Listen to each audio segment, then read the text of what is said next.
At ere nga, nag-crave ako sa sardinas. Ay inako po, ay kung hindi ako'y naghanap ng bahaw.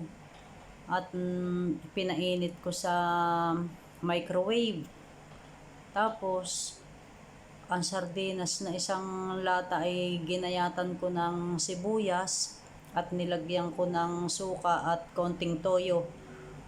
Ay tingnan naman ninyo, at talaga namang nung maisabaw sa bahaw ay ayos na ayos. Talagang walang natira. Ay, ayan. Talagang sabi ng mga matatanda ay hihimor-himor pa. Tawarin. Ay awan baga, may pagdaang nadating sa akin yung gayon eh. Buti na lamang at may stock din yung aking nakita na spicy sardines, mackerel.